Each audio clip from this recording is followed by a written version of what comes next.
Table Talk. Brought to you by Terrapin Restaurant and Dutchess County Tourism. Josh Kroner, welcome to the Valley Tables Table Talk. Thanks. Good to see you, Mike. Great to have you on.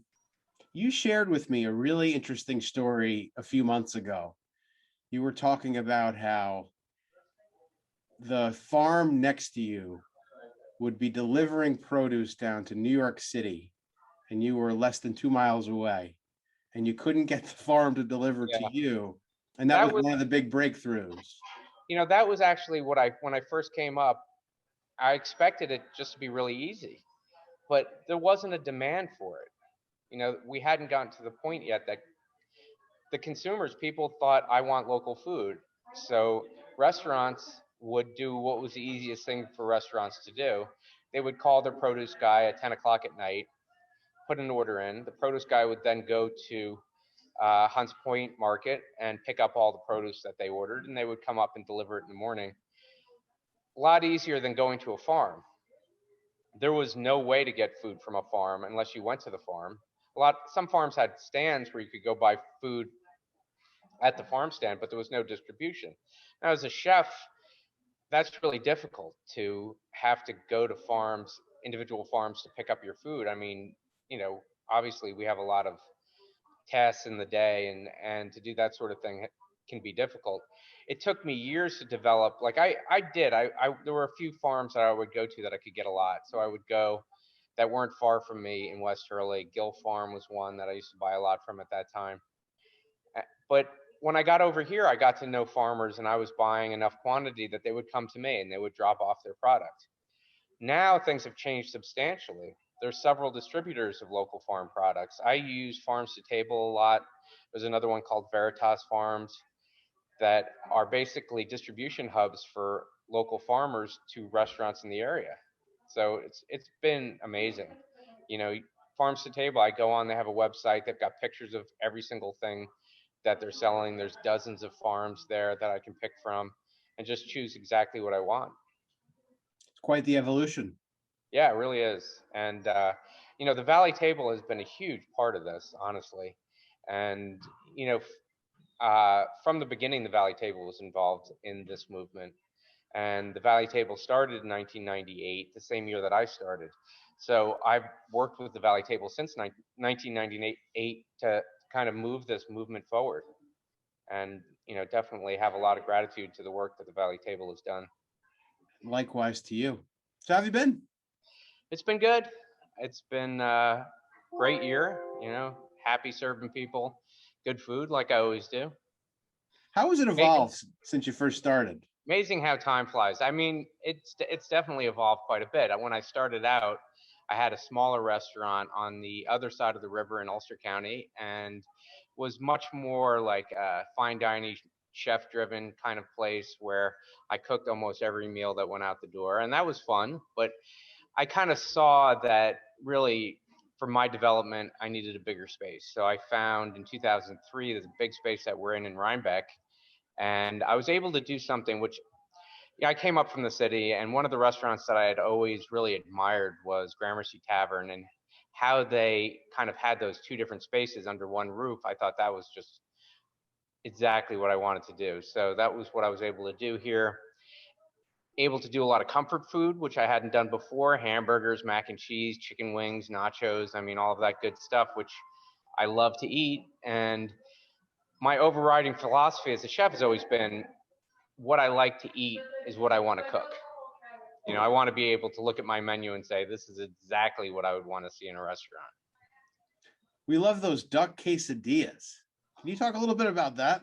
Yeah, I mean, and it's funny, over the evolution of the restaurant, there's certain things that just hit and they just could never come off the menu. I do make a point of trying to change my menu seasonally, but there's always these slots, like the duck quesadilla, for example. That's not going anywhere. So what it is a 3-layer quesadilla that's baked, and I have a layer of barbecued duck that's shredded with fontina cheese, onions, jalapeno peppers, and I get it really crisp because the crispiness is the key to this. And I serve that with a mango avocado salsa. and that's been a hit since day one. 23 years of duck quesadilla here. Our editor raves about that. I believe it's a Best of Hudson Valley winner too. I believe Hudson Valley has given me more than one award for that quesadilla. The quesadilla that keeps on giving. Yeah, it does. So is that one of those dishes where, did you know you wanted to be a restaurateur? When you make something like that, you're like, this is something people would love. I mean, I have to give Bobby Flay a lot of credit for that. And I worked with Bobby for 2 years at Mesa Grill, and that was his style of quesadilla, using the 3-layer quesadilla. And he did a lot of different chicken quesadilla, a bunch of different quesadillas, but it was always a 3-layer quesadilla with a salsa, kind of going outside of what you would normally consider for a quesadilla in a Mexican sense. And that was my kind of take on the whole thing. I came up with that combination, the avocado and the duck and everything like that.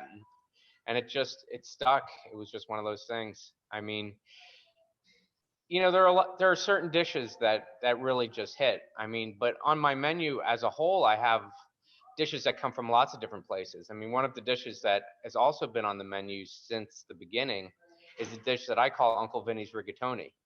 And Uncle Vinnie was my uncle, and I worked at his restaurant, Vinnie's Restaurant, Westchester in Pleasantville.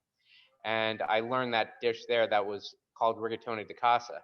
And he learned that dish from his father, who had a restaurant in Brewster, who called it Rigatoni de Casa. He was an Italian immigrant, and that was his most popular dish in the 40s and 50s. And, fast forward now, it's still immensely popular.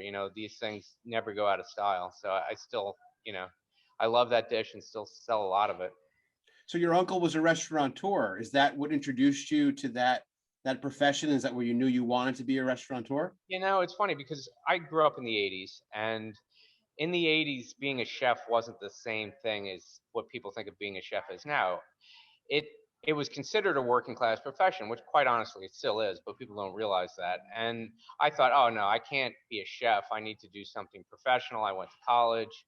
But I always loved to cook. My mother grew up in her father's restaurant, and food was always a very important part of my life. And after trying to be an engineer for a year, having an engineering degree, I just said I got to do something else. So I moved back to New York and went to what was then the French Culinary Institute, and I started working at Vinnie's restaurant, and started my career at 27 as a chef. What's your favorite thing that your mom makes? Well, I mean, I'd have to say her lasagna is, that's something that is a classic Italian holiday meal. So, I look forward to the Thanksgiving lasagna, the Christmas lasagna, the Easter lasagna. You're one of those families that feels compelled to make lasagna along with a turkey, along with everything else on Thanksgiving. Oh yeah, you're Italian, aren't you, Mike? Somehow we avoided that tradition. Ours was we do the Italian wedding soup, so we get a soup course before the American dinner. But somehow the lasagna evaded. Lasagna, yeah, we eat a lot of lasagna on holidays, but that's okay with me. That sounds like a wonderful occasion to eat lasagna. It was and still is the best. Yeah, I just had one recently. So, what's your guilty pleasure food? Well, I mean, I love burgers. I really do. And, it's hard for me, especially, at my restaurant, I love my burgers. And we have this great Hudson Valley Cattle Company beef that we use. And I really cannot avoid making myself a big burger at least once a week. So, and I feel like I want to eat healthy. I try to eat salads as much as possible, but, there's got to be a burger stuck in there somewhere in the week. So a salad is not like the slice of iceberg lettuce underneath to rest on the meat, right? Yeah, right. That's I put a little salad on the side, but we have great salads too. So it's not hard to eat the salads, but it's a burger's a burger. It's. All right, we're in the Kroner household. We've got a couple buddies over, and we're gonna make burgers. Are we grilling them or are we doing it on a cast iron pan? I mean, I've always been a big fan of cooking them in a pan because it's easier to control the temperature. They're cooking in fat, so they stay moist. The fat's not just running off into the grill. So I know that it's, you don't get the grill flavor out of the pan, but I feel like you have better control over a perfect burger. At the restaurant, we use a griddle, so similar to that type of thing, because I like to cook burgers like that. Foie gras, yay or nay? Oh, I love foie gras, and I mean I don't have it on the menu, but I will run it as specials for certain things. Like one thing that I've done, I just did it recently, is I make a sauce out of foie gras. So I basically take a rich demi-glace that's been seasoned with, a bunch of different spices, and I blend in foie gras in a high-speed blender so that it kind of goes in almost like a beurre blanc. A beurre blanc is you melt butter into a sauce and it stays bound. You can use a little bit of xanthan gum into the demi-glace and it'll just stick together beautifully. So you have this like liquid foie gras served with a fillet. Beautiful. If you could cook for anyone, dead or alive, and they would come in with a group of your friends and this person, who would it be? Oh, that's an interesting question. I mean, I've cooked for a lot of celebrities and, certainly enjoyed that. But if it's somebody that I could sit down and talk to, I would say, I was going to say something political, but I'm not going to. I'll stay away from that. I'll stick to nonpartisan celebrities. How about Abraham Lincoln? That's a good one. Yeah, I mean, I don't know what he would like, but he'd be blown away with the stuff that I'm doing these days, I think. We're not going to use blown away as a pun, are we? Oh, geez, that was probably a bad choice of words right there. That's subliminal. Sorry, would you make Abe. him take off the hat? Yeah. I'm sorry, Mr. President. We're going to have to ask you to take off your hat. Yeah. So, Yeah. And if we're going to keep the bad jokes going, would you need to make something to accommodate the wooden teeth, or was that George Washington? I think that was Washington. I think that was what would we be making for Lincoln and pals? Well, he probably wouldn't. He'd look at my duck quesadilla and just be too confused. So what I would do is I'd serve a steak with the foie gras sauce. So he would think it was, pretty standard, and then be just blown. Oh, I said blown away again.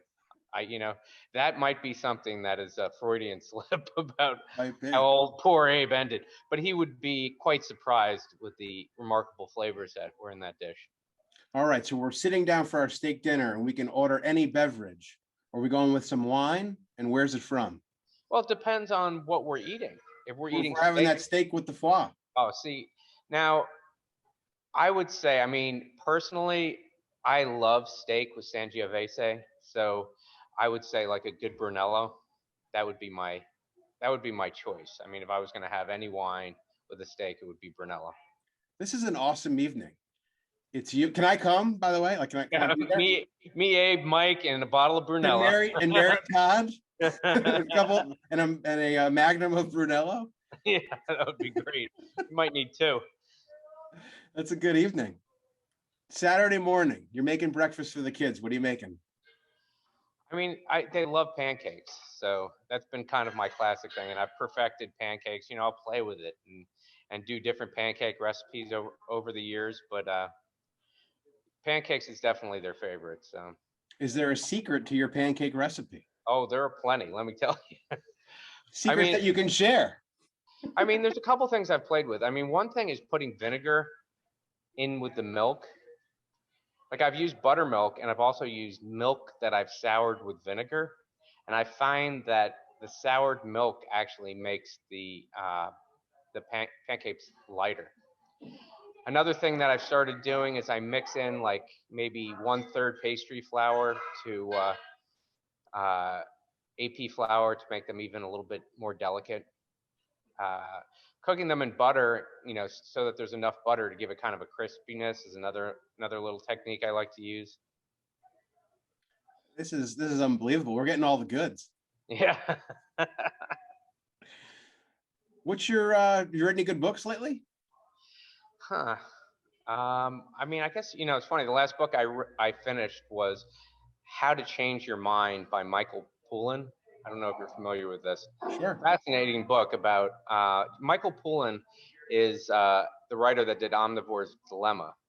And if anybody hasn't heard of this book, this I think should be required reading for everybody in the country. It's basically describes the food chain and what how we get food in this country, which most people don't even understand how that happens. So when you read this book, Omnivore's Dilemma, that is, it's quite eye-opening. So very respected author Michael Poulin, he just did this new book that I just finished reading called How to Change Your Mind, and he basically was exploring psychedelic drugs. I read this book. Oh, you read it? I read this book.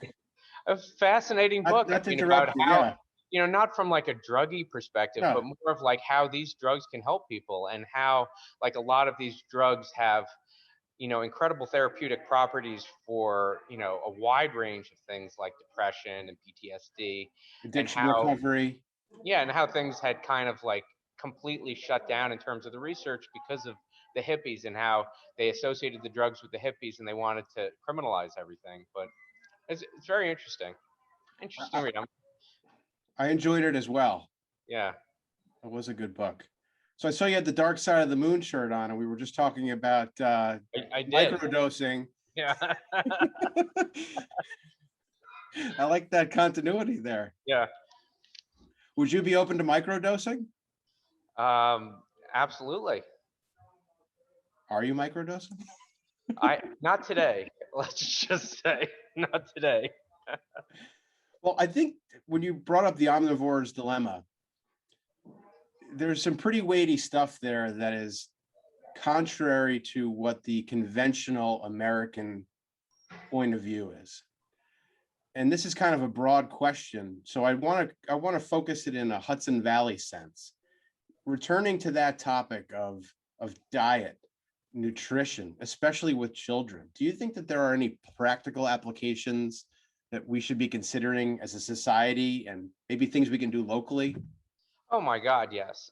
I mean, in fact, this is absolutely my number one focus as an educator, and something that I've put myself out to do. I've done, I call it Taste and Talk, and I do these kids cooking classes. You know, it's kind of a cooking class, but my focus on this is really to bring kind of that information from that book and what that says to kids, because I think that's where it needs to start. People need to understand from the beginning where their food comes from.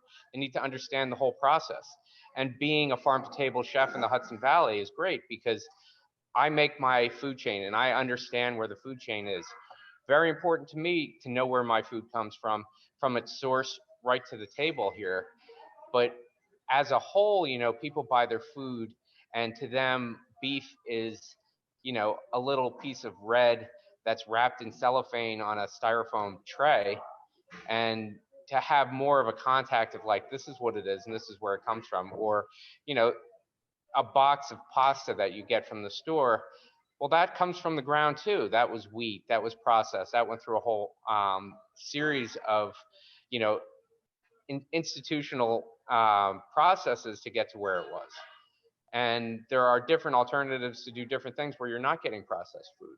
And what is the processed food that you're getting exactly, and how does that affect you? Are questions that I just want to certainly pose to children, so that they think about it, so that at some point in their lives, when they have to make decisions, they have a little bit more information to say, hey, you know, this is now something I've thought about, and now I know I'm making a choice. I don't have to eat what's put in front of me. I can make choices about food. I can decide I want to know where my food comes from, and I want my food to come from a source that I'm comfortable with. Well said. You know, Josh, I see you're very active in the community. Yeah, I've been very active lately in the community. I'm a member of the board of directors of the Chamber of Commerce, and as that, I've been kind of the representative of the restaurants in kind of moving a lot of initiatives forward. I mean, one thing that we worked with is when this pandemic hit, we were able to get the on-street or on sidewalk seating, and, you know, get those barricades in, which was just great for the rhinestones, and that was something I really helped push.